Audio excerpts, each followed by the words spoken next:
Nous sommes aujourd'hui à l'Institut de la Famille. Au sein du Collège des Bernardins, l'Institut de la Famille apporte une formation pastorale et un soutien à tous les moments et à tous les âges de la vie en famille. Et aujourd'hui, nous nous adressons particulièrement aux aînés, aux seniors, à vrai dire à tous ceux que notre société consumériste ne met pas en avant puisque les critères imposés voudraient faire croire que l'on reste jeune et dynamique toute sa vie. Vieillir, une étape de sa vie. Tel est le thème de notre rencontre ce jour et je suis particulièrement heureux d'accueillir le docteur Guillaume Besse de la Faculté de médecine de Paris. Vous êtes médecin généraliste, membre de la Société de gériatrie et de gérontologie d'Île-de-France et vous exercez en libéral depuis 24 ans avec cette orientation particulière gérontologique à domicile. Docteur, ce n'est pas pour une consultation collective et télévisuelle que je vous ai invité, mais fort de votre pratique pour que vous nous aidiez à comprendre cette étape de la vie sous ses aspects physiques, relationnels et spirituels. Une étape mal vue, angoissante, puisque par nature, l'étape qui la précédait était apparemment plus valorisante. Merci donc de votre éclairage. Pour nous qui sommes rassemblés ici dans le grand auditorium du Collège des Bernardins à Paris, comme pour les nombreux téléspectateurs de KTO qui se joignent à nous, vieillir, une étape de notre vie. Merci mon père. Je suis ravi encore une fois d'être parmi vous, surtout en ces lieux tout à fait impressionnants. Les Bernardins, encore une fois, comment dirais-je, vont être aujourd'hui effectivement le siège de ce débat entre nous sur cette étape essentielle qu'est l'avance en âge. Mieux vieillir, à quoi ça correspond? Est-ce que de mon côté, en tant que retraité, je peux être quelqu'un qui peut avoir des outils pratiques qui me permettront ainsi de pouvoir progresser, comme vous l'avez très bien dit tout à l'heure, en âge et en forme, pour reprendre des termes bien modernes et bien à l'époque, et bien enfin, du moins à la mode aujourd'hui. Alors, qu'est-ce que je pourrais vous dire de façon synthétique? Nous avons à peu près 1 heure pour débattre sur le sujet. Je crois qu'aujourd'hui, l'information des retraités est effectivement nécessite en tous les cas de vous donner des axes de réflexion, d'information importants, puisque l'on sait qu'en région Île-de-France, seulement un retraité sur 5 s'estime bien informé de savoir justement comment de mon côté je peux progresser en âge et en forme, pour prendre encore une fois des termes modernes, et également et surtout comment je peux de mon côté assurer, me donner toutes les chances de rester à mon domicile. C'est une grande question que vous vous posez souvent, c'est de mon côté, moi comme retraité, j'ai dans cette nouvelle étape de ma vie des objectifs précis. Comment de mon côté je vais être quelqu'un qui va tout simplement rester à mon domicile? Comment je vais essayer de ne pas être un poids pour mes enfants? Ça, vous le revendiquez souvent. Et comment également je vais de mon côté essayer qu'on me laisse tranquille le plus longtemps possible. Encore une fois, votre autonomie vous paraît, et à raison, tout à fait essentielle. Ces objectifs sont bien connus et pour quiconque fait et tente de faire de la gérontologie, ce sont des objectifs tout à fait essentiels à naturellement respecter. Alors comment peut-on arriver dans cette étape de la vie qui est l'avance en âge à réussir cette étape et à ne pas être quelqu'un qui soit peut-être un peu miné de temps à autre par des termes qui circulent souvent, que sont aujourd'hui l'isolement social, la perte d'autonomie, le handicap, voire même la mise en institution? Comment, au contraire, positiver, à l'inverse, si vous le voulez bien, cette avancée en âge, comme on dit aujourd'hui? Quels sont les outils? Est-ce que c'est difficile? Pas facile? Bref, on va voir ça ensemble avec grand plaisir. Ça va être un petit peu le plan de ma modeste intervention. Alors, je voudrais encore une fois rappeler que je vais vous donner, si vous voulez bien, un guide de bonne pratique personnelle, si vous me permettez de le faire, qui vous permettra ensuite, tranquillement, et je le répète volontiers, d'en discuter avec vos médecins traitants en particulier. Il ne faut pas que cette information d'aujourd'hui reste isolée. N'hésitez pas à parler à vos médecins traitants de ce que vous aurez entendu, d'autres sources d'informations pour finalement vous construire votre propre plan finalement d'action pour réussir cette avancée en âge. Il y a plein d'outils à mettre en œuvre et on va les voir les uns après les autres. Alors on va commencer par un aspect essentiel qui n'est pas médical, c'est justement la prévention de l'isolement social. C'est un sujet essentiel puisqu'aujourd'hui on sait qu'en matière de santé publique, la dépendance des retraités est avant toute chose due à l'isolement social, pas un problème médical, un problème social. Alors comment de votre côté ne pas vous faire piéger par un éventuel isolement social qui peut très bien arriver lorsque un retraité, bien entendu, voyant ses enfants quitter le domicile depuis quelques années, affronté malheureusement aussi parfois au veuvage, et quelqu'un qui a aussi des amis qui de leur côté soit vont rejoindre leurs enfants en province, soit malheureusement nous quittent.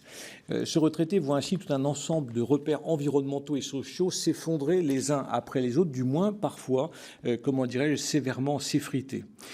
Donc la première parade, je crois, essentielle, le premier outil de prévention, c'est impérativement de se dire où est-ce que j'en suis en matière de mon implication dans, par exemple, le tissu associatif, quel qu'il soit. On a pu démontrer en effet qu'un retraité qui est vraiment impliqué dans sa vie de tous les jours, en tous les cas hebdomadaire dans au moins une association, est quelqu'un qui se donne d'une part toutes les chances de garder toutes ses fonctions intellectuelles. Et c'est votre premier souci de santé, ça, garder toute ma tête pour parler français. Deuxième point, le fait d'être impliqué ainsi dans des activités diverses et variées, solidaires, permet à ce même retraité, c'est bien prouvé, de majorer ses chances de rester à son domicile. Je fais ici référence à un des droits qui est inscrit dans la Charte européenne des droits des retraités au niveau européen, qui figure bien et qui indique qu'un retraité doit avoir son droit à choisir son lieu de vie et son mode de vie, encore une fois, respecté. C'est tout à fait essentiel d'y penser. En tous les cas, être quelqu'un qui a des activités sociales diverses et variées est essentiel, même à 90 ans. Quel est le problème? Encore une fois, pour se donner toutes les chances de garder toute sa tête, se donner toutes les chances de rester à son domicile, mais également de faire une prévention efficace de la perte d'autonomie. Retenez bien cela. Et pour cela, pour remplir cet agenda qui pour vous est essentiel, vous l'avez vu, de multiples endroits, lieux d'information sont à votre disposition pour remplir cet agenda, pour rester naturellement tout à fait occupé. Je ne dis pas stressé, débordé, j'ai pas dit ça, mais occupé, c'est essentiel. Un autre élément essentiel, encore une fois, de mon côté, dans cette étape de la vie, la réussir, cette avance en âge, qu'est-ce que je dois faire d'autre? Je dois aussi, naturellement, penser à d'autres facteurs essentiels, notamment sociaux. Et je suis souvent frappé par le fait que les retraités en France n'ont pas assez souvent accès à des acteurs sociaux importants que sont en particulier les CLIC. Vous connaissez les CLIC, ce nom-là, ça vous dit rien? Les CLIC, ce sont des centres locaux d'information et de coordination. Centres locaux d'information et de coordination. Ce sont des acteurs sociaux qui viennent relier ce qu'on appelle également les CCAS, c'est-à-dire centres communaux d'action sociale. Vous me suivez, ça va? Centres communaux d'action sociale. Ces deux grands acteurs sociaux ont l'immense privilège de venir informer un retraité qui, de ce côté, veut que cette étape de sa vie se passe bien et, dans ces conditions, vient se renseigner sur l'ensemble des modalités sociales, cette fois-ci, qui lui permettront de pouvoir y parvenir. Par exemple, un CLIC ou un CCAS peut vous recevoir quand vous le souhaiterez, je dis souvent à froid, tranquillement, sans se presser, sur, par exemple, un domaine essentiel qui est l'aménagement de votre habitat. Ça, c'est quelque chose d'important. On sait qu'aujourd'hui, seulement 2% des retraités en France ont aménagé leur habitat face à l'avance en âge. Réussir son vieillissement, c'est aussi penser à son habitat, qui est un lieu, malheureusement, qui peut générer des chutes. Nous en parlerons tout à l'heure, si j'ai le temps, mais je l'espère. En tous les cas, renseignez-vous auprès des CLIC ou des CCAS, voire même, bien sûr, au niveau des services sociaux de vos caisses de retraite, qui sont autant d'acteurs qui viendront vous renseigner. Sachez, par exemple, qu'il existe dans chaque conseil général un pacte ARIM. Vous ne connaissez pas ce nom-là, le pacte ARIM?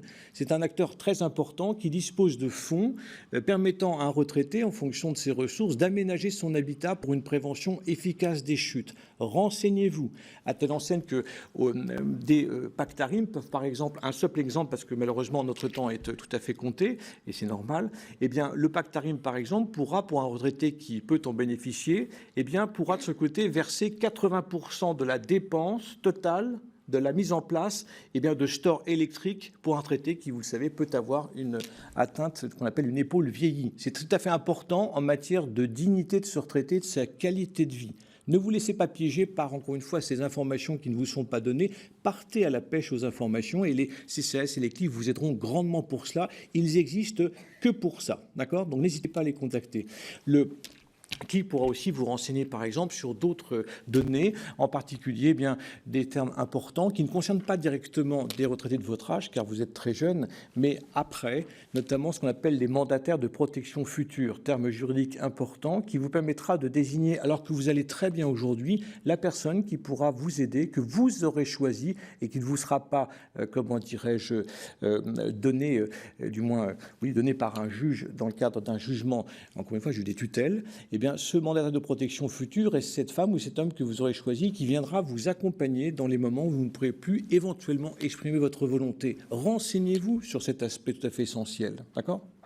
Donc ça, c'est pour l'aspect un petit peu social. Et je crois qu'encore une fois, un retraité qui, de ce côté, veut ne pas être piégé par différents événements environnementaux qui pourraient venir polluer, si vous voulez, son avancée en âge, son bon vieillir, son bon vieillissement, eh bien, c'est quelqu'un qui va forcément se renseigner auprès d'un CLIC ou d'un CCAS. D'accord ? Quand vous voudrez, il y a rien d'urgent, mais faites-le si vous le souhaitez, c'est important. Troisième chose importante pour naturellement avancer en âge, comme on le dit aujourd'hui, de façon sereine, de façon tranquille, bref, de minimiser les pièges qui peuvent me tomber dessus en tant que retraité, c'est bien sûr l'aspect médical. Et en la matière, il y a naturellement tout un guide de bonnes pratiques personnelles que vous devriez naturellement maîtriser. Alors, dans ce domaine, il y a des pièges sur lesquels il faut vraiment insister dans ce pays. D'abord, les risques de dénutrition, ensuite les risques de déshydratation, ensuite les risques de chute, j'en ai parlé, et pour terminer, les risques d'erreurs médicamenteuses. Autant d'éléments qui font qu'un retraité qui veut rester tranquillement chez lui se doit de bien maîtriser avec les bons outils. Alors, encore une fois, en donnant l'essentiel, qu'est-ce que je pourrais vous dire sur chacun de ces différents paramètres ? Concernant d'abord la prévention de la déshydratation, il faut savoir en effet 5 explications assez rapides que lors de l'avancée en âge, eh bien, certaines cellules du tronc cérébral qui se trouvent ici à la base du cou ont comme mission, à tout âge, de repérer une éventuelle déshydratation du corps humain. Il se trouve que ces cellules sont moins opérationnelles et moins réactives, encore une fois, et on ne peut pas vous en vouloir lorsque le vieillissement commence évidemment à s'installer. Dans ces conditions, une petite déshydratation peut commencer à apparaître et pour autant, ce retraité ne va pas boire assez. D'accord ? Donc, le conseil que je peux vous donner, c'est partant de là, retenez que vous pouvez très bien vous faire piéger par, encore une fois, cette absence de soif. Donc, ce qu'on peut vous dire en pratique, c'est n'hésitez pas à boire sans avoir soif. Et pour ne pas oublier de boire, un petit truc, encore une fois, que je peux vous donner comme ça si vous voulez, c'est de réfléchir à l'idée parce que c'est vous qui décidez, personne d'autre. Mais c'est réfléchir à l'idée que vous puissiez mettre dans vos maisons, dans vos appartements, dans différentes pièces, des petites bouteilles de 50 centilitres d'eau qui permettront ainsi qu'en passant devant la bouteille, ah oui, c'est vrai, il faut que je boive un demi-verre d'eau. C'est plus confortable à boire qu'un verre d'eau entier. D'accord ? Ça permettra de faire une hydratation correcte et régulière, tout à fait essentielle pour éviter une déshydratation. Il n'y a pas seulement dans les problèmes médicaux graves qu'on peut voir une déshydratation, ça peut encore une fois arriver, là aussi, en dehors de la canicule naturellement, ça peut arriver en plein hiver pour un retraité qui, de ce côté, s'hydrate mal, tout simplement. D'accord ? Autre élément important, c'est la prévention de la dénutrition. En effet, des retraités peuvent avoir un mauvais vieillissement et donc être confrontés à une mauvaise gestion de cette étape de la vie parce que, une dénutrition a commencé à pointer le bout de son nez. La dénutrition ne s'installe pas en une heure, ça demande des mois pour s'installer, des semaines en tous les cas, et ça consiste finalement, pour parler peu mais bien, à l'apparition dans le sang de carences nutritionnelles. C'est-à-dire que dans le sang, principalement, pour parler simplement, et pour prendre les plus fréquentes des dénutritions, vous avez une diminution du taux de protéines dans le sang et du taux de fer dans le sang. Ça a des conséquences essentielles pour la qualité de vie d'un retraité qui, de ce côté, a autre chose à faire. Cette dénutrition, en effet, par une carence en protéines dans le sang, je ne voudrais pas être trop compliqué, mais c'est important que vous soyez au courant de ces différents éléments de physiologie, si vous voulez. C'est important, sans trop compliquer les choses. Mais une dénutrition protidique a des conséquences non négligeables. Par exemple, le fait que vous ayez moins de protéines dans le sang, du fait d'une dénutrition débutante, vous rend plus fragile face aux infections. Car en effet, les protéines participent à la construction de ce qu'on appelle les immunoglobulines. J'en dirai pas plus. Le fait d'avoir un taux de protéines qui diminue dans le sang est également fâcheux pour un organe essentiel du corps humain qui est l'os. En effet, la trame de l'os, la base même de l'os, est bourrée de protéines dans les travées osseuses, pour parler simplement. Donc une carence en protéines peut aussi favoriser naturellement des fractures, même pour des chutes tout à fait banales de sa hauteur. D'accord ? Donc le fait de bien s'alimenter en protéines est essentiel. En fer également, il se trouve que les aliments qui apportent classiquement les protéines et le fer en même temps, c'est facile à retenir. Vous avez les viandes, les poissons, le blanc d'œuf, pas le jaune, hein, le blanc d'œuf, et les produits laitiers. Eh bien, un retraité de ce côté qui veut se mettre à l'abri, comment dirais-je, des nutritions, doit penser à prendre régulièrement de la viande, du poisson, du blanc d'œuf et des produits laitiers très régulièrement. D'accord ? C'est important. Si on a le temps, on parlera un petit peu des quantités à mettre dans l'assiette. Si encore une fois j'en ai le temps, mais ce sera avec plaisir. En tous les cas, méfiez-vous de la dénutrition parce que, eh bien, ça peut apparaître pour des facteurs tout à fait bien classiques et un piège qui peut se refermer sur vous avec des facteurs favorisants connus. En particulier, eh bien, le fait qu'avec l'âge, on peut observer une diminution du goût et de l'odorat. C'était d'ailleurs le sujet d'un prix Nobel de médecine récemment, il y a quelques années. Et le fait d'avoir un goût et un odorat qui s'estompent, eh bien, arrive à ce moment-là à modifier la perception du goût de mes aliments, proposant parfois et aboutissant parfois à une mauvaise perception de satisfaction finalement des aliments lorsque je m'alimente. Donc pensez bien à mettre des épices, à mettre un petit peu de sel dans votre alimentation, sauf si votre médecin vous l'interdit. Méfiez-vous des régimes auto-prescrits, méfiez-vous de cela. Encore une fois, des retraités se trouvent comme ça parfois avec des pertes d'appétit parce qu'ils souhaitent se priver de sel, sans avis médical. Ne vous faites pas piéger par cela. Mettez donc ce qui peut donner l'onctuosité aussi à vos aliments, de telle façon à ce que dans le futur, vous ayez plaisir à, encore une fois, manger ce que vous mangez, c'est important. Faites attention aussi à ne pas vous faire piéger par les prothèses dentaires. Je rappelle qu'une prothèse dentaire peut parfois être amenée à générer parfois des douleurs dans la bouche lorsque ces prothèses deviennent mal ajustées. Ce n'est pas à cause naturellement de vous-même, mais c'est parce que l'ostéoporose modifie eh bien, la structure même des gencives, aboutissant ainsi à des conflits entre les prothèses et naturellement les gencives. N'hésitez pas à en reparler avec votre chirurgien dentiste, de telle façon à ce qu'il toujours vous donne des prothèses tout à fait ajustées à vos gencives, c'est tout à fait essentiel.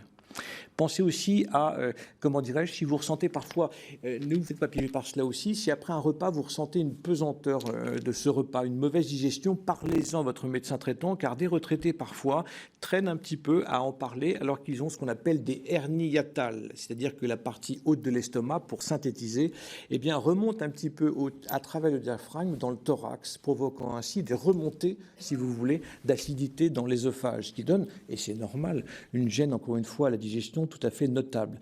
Encore une fois, tant que j'y le recours aussi à son médecin ne doit pas être systématique, bien sûr. Il n'est pas question de dire ici d'appeler son médecin au moindre problème, mais néanmoins, je crois qu'un retraité qui veut réussir son avancée en âge, cette étape essentielle de la vie, qui a plein de projets à réaliser, doit être quelqu'un qui ne doit pas hésiter à savoir communiquer avec son médecin traitant. Et dans ces conditions, vous rappelez que, et le père le disait tout à l'heure, il n'y a jamais de sotte question, d'accord ? Donc les questions, encore une fois, vous poserez sont forcément intéressantes, et un retraité qui va alerter son médecin, eh bien, de cette chaîne alimentaire qui petit à petit eh bien, ne lui donne que peu d'envie à aller s'alimenter parce que sinon ça risque vraiment d'être inconfortable, doit encore une fois être traité. Il y a des traitements pour ça. Ne vous faites pas piéger par cela. Autre élément de cette prévention de la dénutrition, c'est de penser aussi à un phénomène très important sur lequel je voudrais, mon père, si vous me le permettez, en parler 2 minutes. C'est la prévention des syndromes dépressifs dans ce pays. C'est essentiel car aujourd'hui, on sait qu'un retraité peut voir son vieillissement, son avance en âge complètement pollué par une dépression tout à fait sournoise et bâtarde qui serait en train tranquillement de s'installer et de perdurer. On sait qu'aujourd'hui, du moins on pense qu'aujourd'hui, il y a à peu près au moins 3 millions à 4 millions de retraités qui sont dépressifs dans notre pays. Et on sait qu'en moyenne, et c'est assez inquiétant, eh bien 60 à 70% des retraités qui sont déjà touchés par une dépression ne savent pas forcément qu'il s'agit bien de cela et qu'il faut donc en parler à leur médecin traitant. Aujourd'hui, vous savez que beaucoup de retraités se disent fatigués. Il n'est pas question que les retraités soient fatigués parce qu'on a énormément besoin de vous. Vous savez qu'aujourd'hui, 70% des présidents d'associations sont par définition des retraités. Vous représentez, encore une fois, et oui, vous avez un rôle social colossal. 70% des présidents d'associations en France sont des retraités. Donc il faut pour cela être disponible. Et en ce sens, eh bien, comment dirais-je, lorsque de mon côté je suis confronté à tous ces problèmes-là, encore une fois que je viens de citer, tous les projets qui sont les miens pourraient éventuellement s'effondrer. Quoi qu'il en soit, pensez bien encore une fois à savoir, j'en parle à l'instant, dialoguer avec votre médecin, lui poser toutes les questions qui vous semblent utiles, car vous aurez à ce moment-là une confirmation un petit peu, une personnalisation encore une fois de tous ces conseils que nous avons ici aujourd'hui. Que vous dire encore sur la, comment dirais-je, la prévention de la dénutrition ? Pensez aussi, encore une fois, pour cette dépression, à savoir la reconnaître. C'est essentiel, nous en étions là. Cette dépression, encore une fois, eh bien, c'est relativement un petit peu simple de la dépister pour un retraité. Ne vous faites pas piéger. Comment je peux deviner que j'ai une éventuelle dépression ? Il y a souvent un événement déclenchant, bien entendu, c'est clair, mais pas toujours. Et puis, depuis quelque temps, je m'aperçois que je suis quelqu'un qui présente des idées de tristesse. Je me sens un petit peu ralenti. Je suis fatigué. Alors ça, c'est une phrase fréquente, tellement banalisée qu'aujourd'hui, des retraités authentiquement fatigués ne savent pas qu'ils sont dépressifs et ramènent cette fatigue. Il paraît, docteur, que c'est normal qu'à nos âges. Non, pas du tout. Un retraité, quelqu'un qui doit conserver, j'en parlais, ce dynamisme essentiel pour mener à bien tous ses projets, s'impliquer comme je le disais, et la fatigue peut être un magnifique piège qui peut limiter, encore une fois, les projets qui sont les vôtres et surtout être le signe d'une dépression.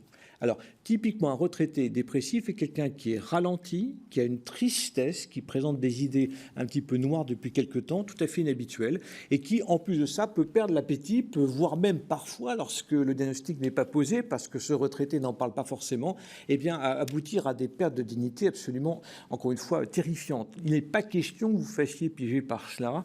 Avancer en âge, positiver, encore une fois, cette étape de la vie, passe par le fait de savoir dépister une dépression et ne pas hésiter à en parler à votre médecin traitant, c'est essentiel.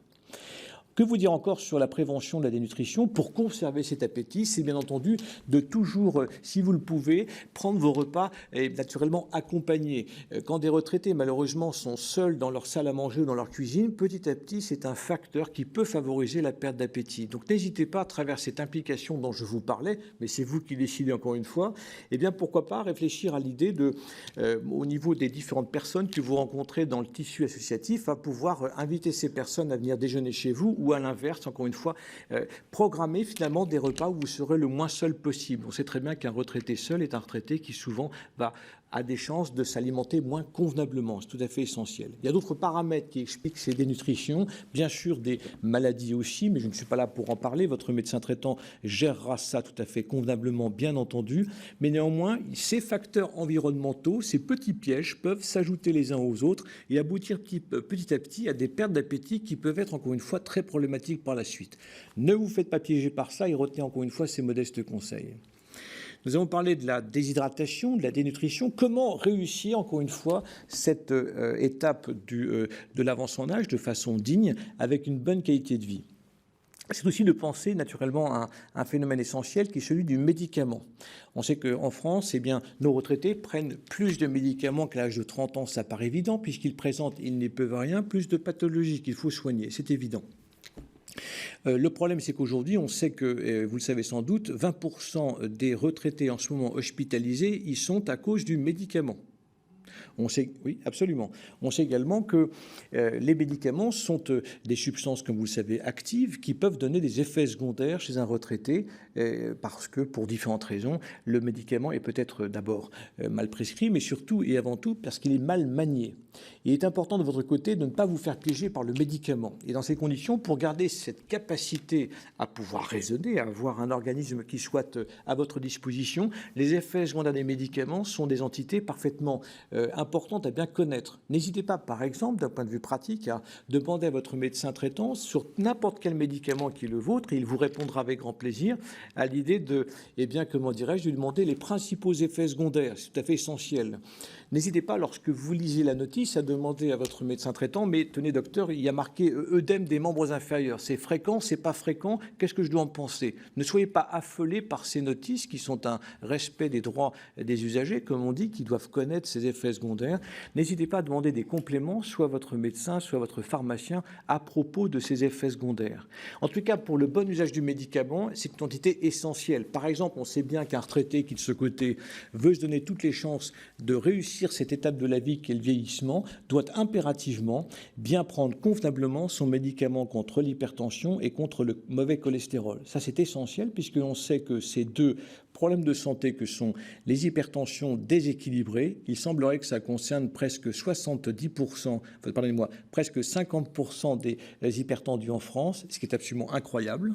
Une hypertension artérielle déséquilibrée et un taux de cholestérol, encore une fois, mal contrôlé, notamment parce qu'un régime n'est pas suivi, eh bien, sont des facteurs, et c'est bien démontré, de risque d'atteinte, encore une fois, cérébrale. Et vous tenez énormément à votre cerveau, nous l'avons dit tout à l'heure. Il est donc essentiel que l'ensemble, et surtout l'hypertension artérielle, surtout sur le plus haut chiffre, eh bien, que cette hypertension artérielle soit bien équilibrée. Donc, prenez bien vos traitements contre l'hypertension. C'est essentiel, encore une fois, pour protéger votre cerveau. C'est ne serait-ce que, je pense, un argument essentiel.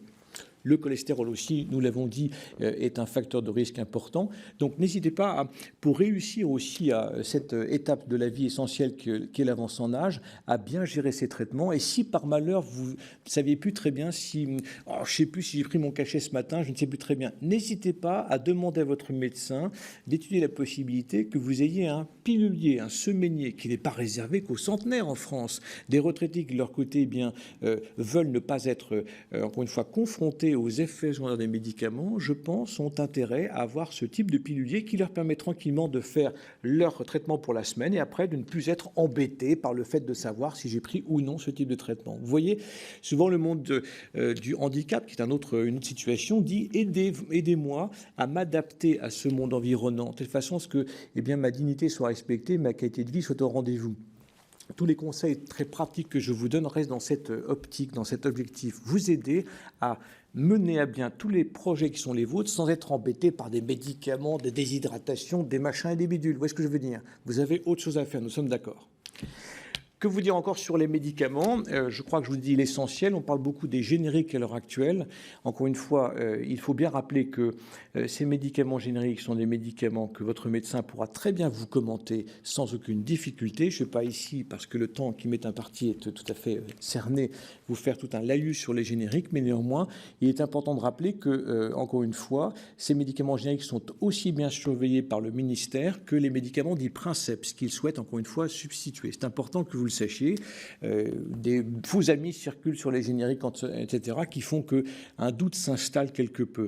Il faut de votre côté ne pas hésiter, parce que je ne peux pas en parler ici en détail, à questionner votre médecin sur les génériques qu'il peut vous donner, car il est vrai que ces génériques changent souvent les habitudes de certains retraités qui parfois peuvent éventuellement ne plus très bien savoir très précisément comment gérer ces médicaments. Votre pharmacien aussi est cette profession qui saura vous répondre avec grand plaisir à toutes ces questions. Vous savez que dans ces deux lieux que sont le cabinet médical, je vais y arriver, et l'officine du pharmacien, se trouvent des dictionnaires du médicament qui vous permettront, encore une fois, d'être tout à fait à l'aise, encore une fois, sans être un expert en pharmacologie, répondre à toutes vos questions concernant l'usage de ces médicaments. D'accord ?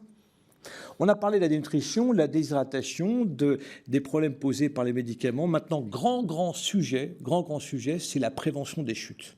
Alors ça, c'est quelque chose d'essentiel parce qu'aujourd'hui, on sait qu'un retraité tombe en moyenne 3 fois par an. En moyenne, certains plus, certains moins, bien entendu. Et ces chutes, malheureusement, peuvent amener à des fractures. Vous avez autre chose à faire que de vous casser le col du fémur. Cet os que vous savez qui se trouve au niveau de la cuisse et dont la partie haute, le col du fémur, rentre dans l'os du bassin. Cette fracture du col du fémur, il faut en parler parce que l'année dernière, encore une fois, environ 65 000 ont été opérés dans ce pays. Il faut savoir que la fracture du col du fémur est un élément, est un piège qui, de ce côté, peut venir gêner votre souhait de réussir cette avancée en âge, ce bon vieillissement. En effet, une fracture du col du fémur, dans 60% des cas, peut faire côtoyer la dépendance 6 mois plus tard. D'accord ? La dépendance, je vous rappelle, tout le monde en parle, qu'est-ce que c'est? C'est le fait pour un retraité d'être dans une situation médico-sociale où des tierces personnes viennent à votre domicile pour vous aider. D'accord? Vous, ce que vous souhaitez, c'est garder évidemment la liberté de faire ce que vous voulez, quand vous voulez. Je pense que tout le monde est d'accord. Bien. Et dans ces conditions, identifier les facteurs de risque de dépendance est important parce qu'en mettant une prévention en place, ça me permet de faire reculer le plus tard possible cet aspect des choses qui ne m'intéressent pas. Et donc la fracture du col du fémur fait partie de cette prévention tout à fait essentielle. Un col du fémur peut rendre dépendant dans un pourcentage de cas qui est vraiment préoccupant aujourd'hui. Alors docteur, comment je fais pour faire une prévention des fractures du col du fémur? Ça ne m'intéresse pas, encore une fois, que l'on vienne m'opérer pour ce problème-là. D'abord, une prévention des chutes efficace. Alors dans ce domaine, il y a beaucoup de choses, encore une fois, que vous devez savoir. Et comme vous avez droit à une information loyale, transparente et objective, il faut vous dire très clairement ce que vous pourriez faire, car encore une fois, c'est vous qui décidez. D'abord, avoir des pieds en bon état. Le pied du retraité est aussi essentiel que le pied d'un diabétique ou d'un enfant en particulier qui apprend à marcher. Et donc, pour avoir des pieds en bon état, eh bien, si jamais vous vous rendez compte que le mouvement, je me tourne un petit peu face à vous, mais le mouvement de flexion interne, comment dirais-je, rotation interne de la hanche vous est difficile pour vous occuper de vos pieds, n'hésitez pas à demander à votre médecin traitant de l'utilité ou non de voir un podologue ou un pédicure, par exemple 2-3 fois par an, pour vérifier que vos pieds sont en bon état. C'est essentiel, encore une fois, pour éviter les chutes. Quand je marche sur le sol, mon cerveau, en effet, a besoin de savoir si, sans arrêt, eh bien, il y a eu contact entre la plante de mes pieds et, naturellement, le sol. Si cet élément, encore une fois, n'est pas au rendez-vous, le cerveau, naturellement, peut intégrer ça et a raison comme étant un début de chute. Donc, avoir des pieds en bon état est tout à fait essentiel. Ensuite, ayez des chaussures, encore une fois, adaptées. Les chaussures sont tout à fait essentielles car il y a un point important à rappeler aujourd'hui, c'est que quand on est confronté à l'avancée en âge, vous n'y pouvez rien, moi non plus, il y a ce qu'on appelle une fonte musculaire qui notamment peut toucher, vous n'y pouvez rien, qui peut toucher notamment les muscles qui bordent comment dirais-je, les os de la jambe qu'on appelle naturellement les péronées latéraux car ils sont à côté du péroné. Ces péronés latéraux sont des muscles qui vont éviter les torsions de cheville. Quand vous êtes confronté à une fonte musculaire, vous risquez d'avoir des torsions de cheville involontaires en descendant l'escalier, en descendant un trottoir et de tomber. D'accord ? Méfiez-vous de ces fontes musculaires et surtout des chaussures adaptées. Donc il est clair qu'un retraité doit de ce côté réfléchir, pourquoi pas, à l'idée de prendre des chaussures beaucoup plus adéquates et ne pas hésiter, par exemple, chez vous en particulier, à surtout, pourquoi pas, prendre des chaussures qui remontent bien sur la cheville avec des bandes velcro qui vous tiendront bien la cheville. Il y a différents types de modèles. J'ai évidemment aucune marque à vous citer, mais ce que je dis souvent à des retraités qui parfois hésitent, c'est les sportifs, vous savez, qui jouent au basket ont des chaussures qui ressemblent à ça, des baskets, et qui parfois montent, il y a des modèles qui montent bien sur la chaussure et sur la cheville. N'hésitez pas à réfléchir à ces chaussures à la maison pour éviter des chutes, car quand vous sortez dehors, ce sera un petit peu plus difficile, bien entendu. Pensez à cela. Que vous dire encore pour éviter les chutes ? Votre acuité visuelle est fondamentale. Quand on voit bien, on mémorise bien ce qu'on lit, bien sûr, mais on est quelqu'un qui va être capable de mieux appréhender l'endroit où je mets le bout de mon pied. Ça paraît évident. Appréhender la hauteur d'un trottoir à descendre, d'un escalier à monter ou à descendre. Eh bien, cette acuité visuelle aujourd'hui, on le voit chez les retraités, est normalement bien gérée, car vous avez souvent des ophtalmos qui vous suivent pour des fois en problème de cataracte, de glaucome ou d'atteinte de la macula liée à l'âge.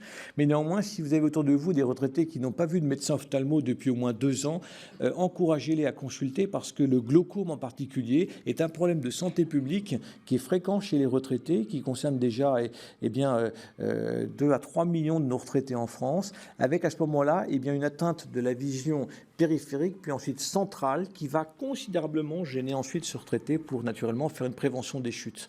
De votre côté, ces problématiques de chute ne vous intéressant pas, je vous invite, si c'est le cas, tant mieux, mais si ce n'est pas encore le cas, à inscrire dans votre programme de prévention une visite tous les 2 ans chez votre médecin ophtalmo pour éviter encore une fois ces petits problèmes. D'accord ?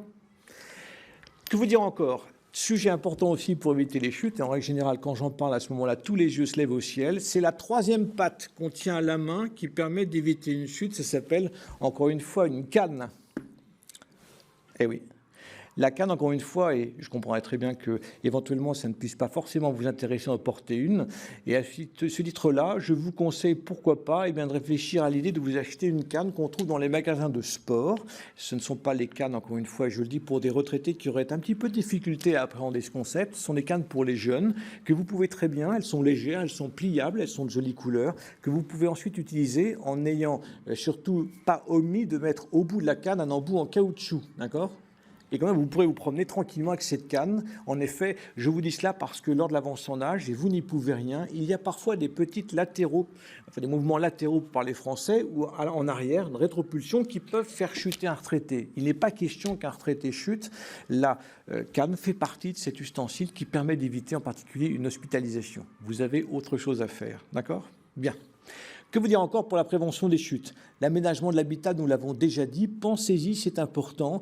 On a encore des retraités qui se font piéger en matière, comment dirais-je, d'avancée en âge et qui ne réussissent pas forcément, c'est le moins qu'on puisse dire, cette étape de leur vie parce que eh bien, une chute est survenue à la suite eh bien, d'une entrée ou d'une sortie de la baignoire en particulier. Donc n'hésitez pas à vous renseigner. Je vais pas avoir le temps de vous en parler après si vous le souhaitez, mais en tout cas, aménager cet habitat, c'est essentiel pour vous donner toutes les chances eh bien, de rester autonome, de continuer à faire ce que vous voulez quand vous voulez, notamment de défendre votre droit à rester à votre domicile. C'est important, nous en avons parlé. D'accord ? Que vous dire pour la prévention des chutes? Grand sujet aussi, c'est si vous êtes concerné, toujours encore une fois dans ce guide de bonnes pratiques personnelles, si vous êtes confronté à éventuellement l'usage de somnifères, c'est de vous poser la question et d'en parler avec votre médecin traitant. Les somnifères sont des médicaments, comme vous le savez, qui sont en tête dans les causes de chute chez nos retraités. Et dans ces conditions, si vous prenez un somnifère, encore une fois, ne soyez pas inquiets. Mais néanmoins, il est vrai que quand on fait une prévention des chutes efficaces, un somnifère n'est pas forcément le bienvenu sur l'ordonnance. Mais s'il y est, il faut en parler avec votre médecin pour mettre en place, bien sûr, les autres axes que je vous ai cités.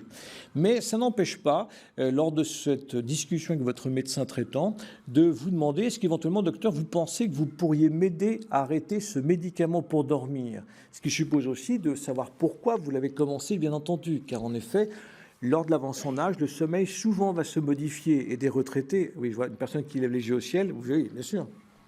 Et comment dirais-je, cette modification du sommeil eh bien, fait que des retraités se retrouvent confrontés la nuit à de magnifiques plages horaires de réflexion nocturne, d'accord, où souvent les idées noires commencent à prendre le dessus. Et vous avez tout à fait raison de dire dans ces conditions, moi docteur, je préférais dormir quand même. Vous avez tout à fait raison. C'est surtout dramatique chez des retraités qui, pendant la journée, sont en plein isolement social. Vous comprenez ?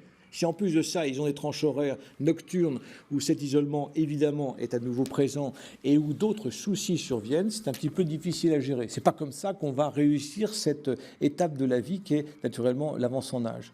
Donc, je crois que pour la prévention des chutes, c'est le devoir de tout acteur en gérontologie de bien rappeler que les somnifères sont des facteurs de risque de chute importants et que si vous en prenez, je vous invite à en discuter avec votre médecin traitant. Je rappelle que souvent, pas toujours, mais souvent, nous attendons, nous, de la part des personnes qui prennent des somnifères, une motivation pour pouvoir faire à ce moment-là un sevrage. D'accord ? Le sevrage sera d'autant plus productif et efficace que la personne est motivée. Donc, n'hésitez pas à en parler avec votre médecin traitant. Que vous dire encore sur la prévention des chutes? J'en ai déjà dit pas mal. Il n'en restait pas moins qu'un des grands facteurs importants aussi, il faut être prudent dans le lever trop rapide du fauteuil ou du lit. Je pense que votre médecin vous l'a peut-être déjà dit ça. Pourquoi? La raison, elle est simple. Quand je vous mets debout trop vite, quand j'ai 30 ans, quand tout se passe bien, eh bien le sang veineux que j'ai dans les mollets remonte suffisamment vite vers le cœur, qui dans ces conditions, recevant suffisamment de sang, va pouvoir, pour simplifier, envoyer suffisamment de sang ensuite au niveau artériel pour bien irriguer le cerveau humain. Bon. Mais quand j'ai par exemple 72 ans, eh bien ce système de régulation, c'est un réflexe particulier, le baroréflexe, ce système de régulation est moins performant. Donc, quand je me lève trop vite pour aller répondre au téléphone, ou ouvrir la porte parce que c'est le postier qui arrive, en particulier, attention, en me levant trop vite, je peux avoir une minime variation de tension artérielle qui peut favoriser une instabilité aboutissant à une chute. Donc de votre côté, comme vous n'êtes pas du tout intéressé naturellement par ce type, encore une fois, d'avance en âge, je vous invite à réfléchir à l'idée, non pas de vous lever tranquillement en deux temps, du lit ou du fauteuil, quoique ce serait l'idéal, mais pourquoi pas à réfléchir à avoir à votre domicile eh bien, des téléphones sans fil eh bien, que vous mettez ensuite dans votre poche pour pouvoir répondre au téléphone sans vous précipiter vers le buffet de la cuisine où se trouve le téléphone filaire. Vous me suivez ou pas? D'accord ?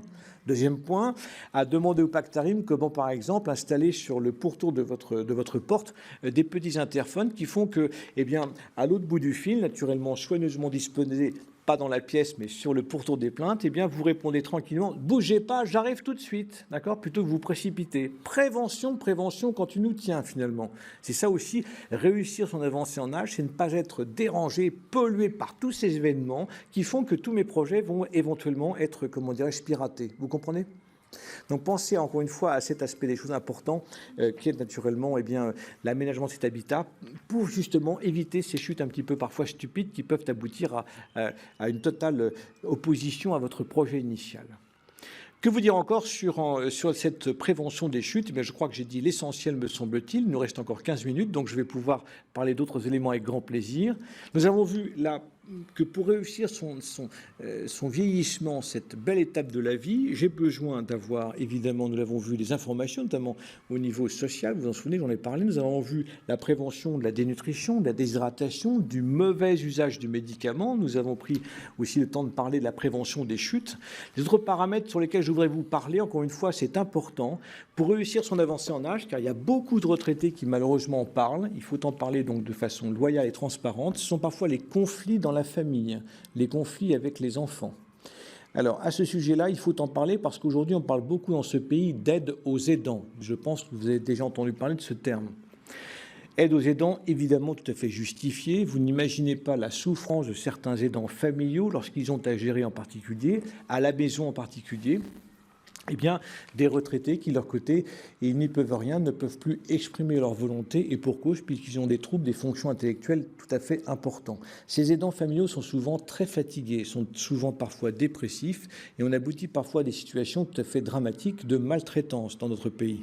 D'accord ? Il faut savoir aussi en parler de cela. Tant que j'y pense, si de votre côté, vous avez autour de vous des personnes qui estiment être confrontées à la maltraitance, le conseil que vous pouvez leur donner, c'est qu'il y a un numéro de téléphone unique en France, vous le connaissez sans doute, non? C'est le 39 77. Vous ne le connaissiez pas, ce numéro de téléphone?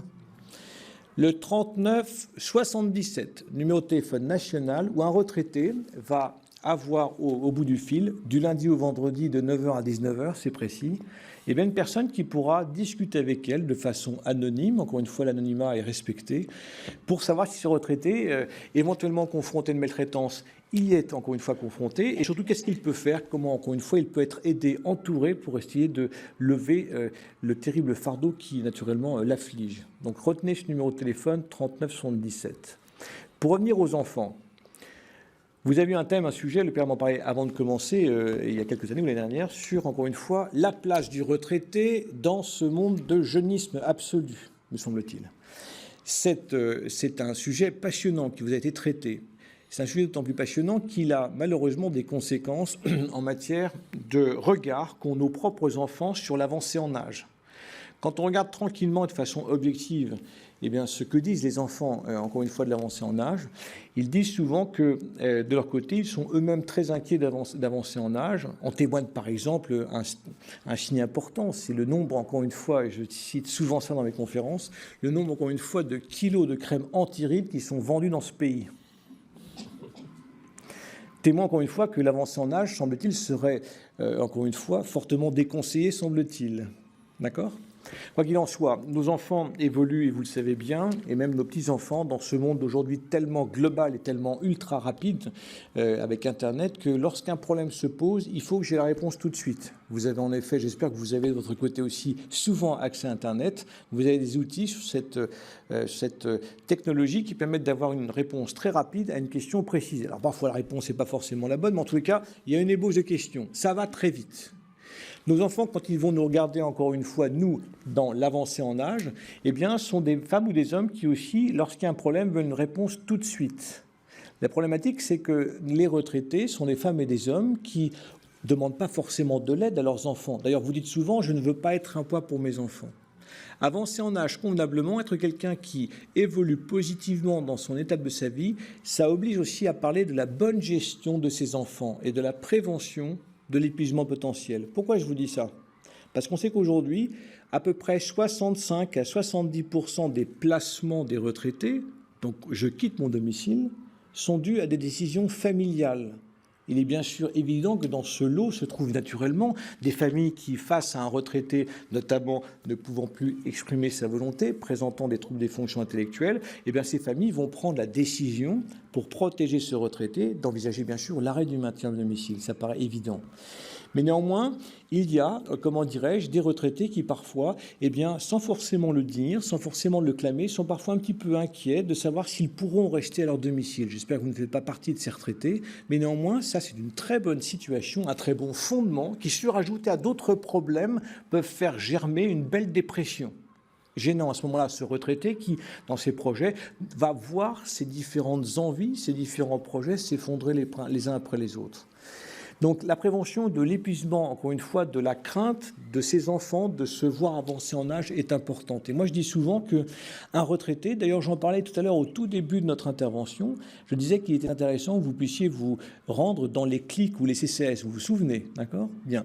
Pourquoi? Parce que vous allez ainsi, si vous le voulez bien, pourquoi pas, réfléchir avec les informations qui vous sont données, de ce que vous dira aussi votre médecin traitant, pourquoi pas de cette intervention d'aujourd'hui au Bernardin, et bien de construire une sorte de dossier de réussite de mon maintien à domicile. Dossier que je vais, encore une fois, pour réussir cette étape, me constituer progressivement, car il faut des outils pour travailler, et ce dossier comprendra plein d'informations. Comment je peux aménager mon habitat? Qu'est-ce que c'est qu'un fauteuil tournant de baignoire? Qui rembourse le coût? Comment on l'installe?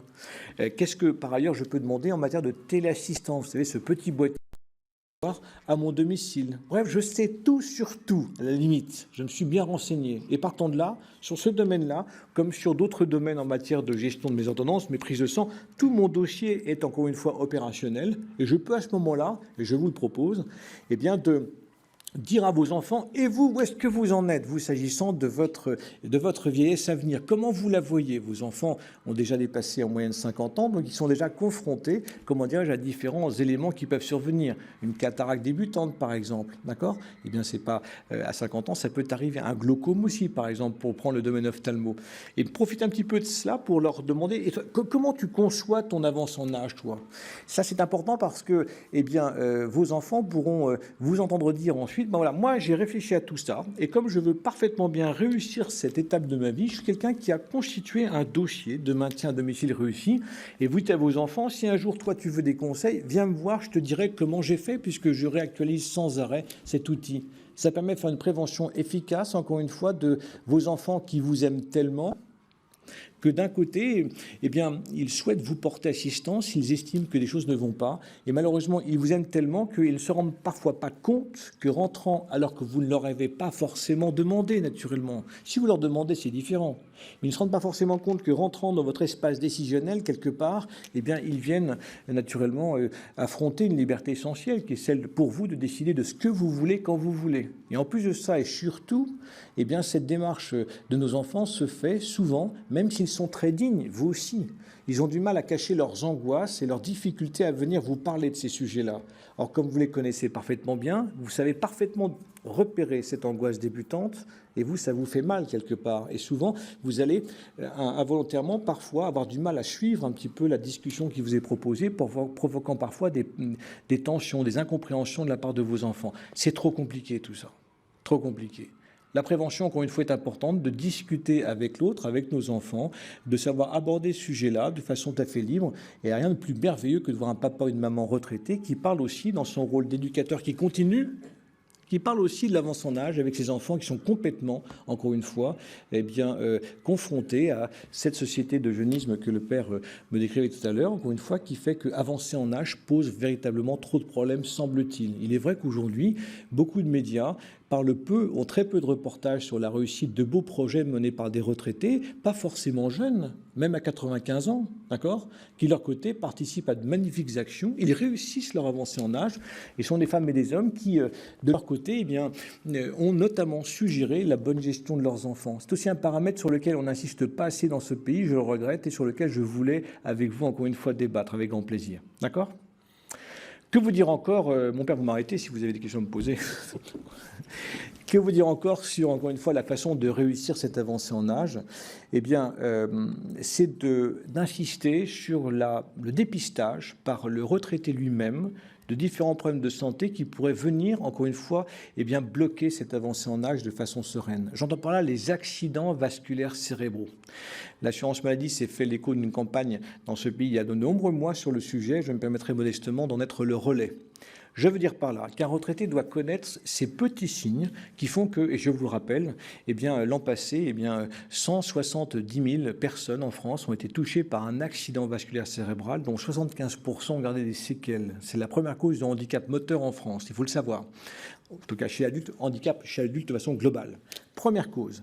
Deuxième cause, il faut le savoir aussi, eh bien, d'atteindre des fonctions intellectuelles. J'insiste là-dessus parce que, évidemment, l'étape essentielle de ma vie, qu'est l'avance en âge, passe par le fait de savoir bien gérer naturellement mes fonctions intellectuelles. Ça passe par le fait de faire une prévention efficace des AVC. Je pense que c'est un sujet essentiel. Alors, rapidement, je vous invite à prévenir votre médecin rapidement si de votre côté, vous êtes quelqu'un qui, soudainement, c'est un accident, c'est brutal, soudainement, vous ressentez par exemple une gêne, pas forcément très sévère, d'un membre supérieur ou inférieur à remplir sa fonction. Marcher vous devient difficile, c'est survenu brutalement, d'accord? Et ça ne va pas durer très longtemps, ça peut durer par exemple 10 secondes, d'accord? Après, ça revient à la normale. Idem si vous avez, il nous reste 5 minutes, idem si vous avez, comment dirais-je, par exemple, une sensation d'avoir des brûlures fugaces comme ça dans le membre supérieur droit ou gauche, ou dans une jambe en particulier. C'est brutal, puis ça va tout doucement disparaître par la suite. Idem si vous avez un trouble visuel, à savoir un déficit visuel brutal, c'est pas paru tout doucement, c'est brutal, au niveau d'une partie du champ visuel, au niveau d'un œil. Alors ça peut être la moitié haute, la moitié inférieure, ou une part de camembert, d'accord, pour parler simplement. Et bien là, encore une fois, ça peut être aussi un petit accident vasculaire cérébral. On appelle ça des accidents ischémiques transitoires, les fameuses AIT, accidents ischémiques transitoires. Il y en a aussi d'autres, notamment en particulier un vertige vraiment brutal qui démarre. J'ai vraiment le sentiment, classiquement le plus souvent, d'être dans un manège qui tourne et petit à petit, ça va disparaître. Un retraité qui sera mal informé, quelqu'un qui pourra toujours mettre ça sur le plan de l'arthrose du cou, de je ne sais pas quelle cause, alors que c'est un authentique accident vasculaire cérébral. Un retraité, encore une fois, peut être confronté à ces problèmes de santé qui peuvent survenir sans aucun facteur de risque aussi. Vous savez que les facteurs de risque d'AVC sont bien connus. C'est un diabète, une hypertension déséquilibrée, un problème également de cholestérol beaucoup trop important, des antécédents familiaux naturellement de maladies cardiovasculaires, par exemple. Des retraités, malheureusement, n'ont rien de tout cela et peuvent avoir malheureusement un AVC. Mais le plus souvent, ces facteurs de risque sont là au rendez-vous. N'hésitez pas à savoir repérer ces petites anomalies pour en parler tout de suite à votre médecin traitant. C'est tellement magnifique de voir un retraité qui appelle pour dire « Docteur, moi j'ai envie de positiver mon avancée en âge. J'ai envie de réussir tous mes projets. J'ai bien retenu ce que vous avez dit sur tel ou tel sujet en matière de campagne même nationale de prévention. Tac, j'ai eu ça hier. Je vous appelle tout de suite. Il faut appeler plus vite quand même. Bon, j'appelle tout de suite et mon médecin me dira « Bon, attention, ça ressemble à quelque chose qui ne m'inquiète pas, mais il va falloir peut-être aller voir plus avant ce qu'il en est. » Et c'est comme ça qu'on évite ainsi des drames par la suite. Vous comprenez, c'est essentiel. Il ne s'agit pas globalement, et pour conclure, d'être quelqu'un qui va, manquer de façon délibérée dans une psychose, si vous voulez, de la maladie quelle qu'elle soit. Pas du tout. Moi, je positive mon avancée en âge, je prends les bons outils, je reste quelqu'un qui va renforcer son capital santé par tous ses conseils, et bien sûr celui de mon médecin traitant. Et je suis quelqu'un qui va, chemin faisant, en mettant en place de ces éléments précis, va réussir l'ensemble des projets qui sont les miens. Notamment, encore une fois, le fait de savoir échanger avec mon médecin traitant, encore une fois, sans aucune peur, sans aucune crainte. Toute question est une bonne question. D'accord ? Bon, voilà ce que je voulais vous dire, encore une fois, en synthétique, sur la façon de réussir cette étape de votre vie, qu'est l'avance en âge. Continuez à avoir, pour résumer, plein de projets. Soyez pas débordés, mais soyez bien occupés. Je dis souvent, soyez ingérables. Vous voyez ce que je veux dire ? On ne doit pas savoir ce que vous faites, ce que vous voulez, quand vous voulez. Vous n'êtes pas n'importe qui, soyez ingérables. Gardez cette liberté, encore une fois, qui est la vôtre, malgré le handicap qui vous frappe. Ne soyez pas, inquiet du futur, dans la mesure où cette prévention est faite. Vous pouvez très bien rester entouré, accompagné par de multiples personnes dans votre environnement social, et aussi médical bien sûr, mais je l'espère le moins possible au niveau médical. Restez des femmes et des hommes donc très occupés, des femmes et des hommes qui gardent des projets et qui, de leur côté, savent qu'il y a une prévention efficace que nous avons un petit peu abordée ensemble à travers cette réunion de cet après-midi. Et en sachant que des outils aussi sociaux existent pour vous éviter éventuellement d'être quelqu'un confronté à l'isolement social. Donc vous le voyez, l'avance en âge, pour conclure, ce n'est pas une maladie, d'accord ? C'est pas quelque chose qui est une avance, une sorte d'avance prématurée finalement vers la mort. Pas du tout. L'avancée en âge peut très bien, et fort heureusement, se fait de plus en plus maintenant en France par des retraités de façon très positive, avec un regard positif, de façon très bien organisée, disciplinée, avec les bons outils qu'il faut connaître. Voilà ce que je voulais vous dire aujourd'hui. Docteur Guillaume Besse, un grand merci de nous avoir aidé à comprendre qu'il fallait réussir son avancée en âge et pas subir. Absolument. Et donc, eh bien, pour chacun d'entre vous ici dans l'auditorium des Bernardins, comme pour vous les téléspectateurs, je n'ai qu'un souhait, bon vieillissement. Merci. Et bonne route. À la prochaine fois. Merci, mon père.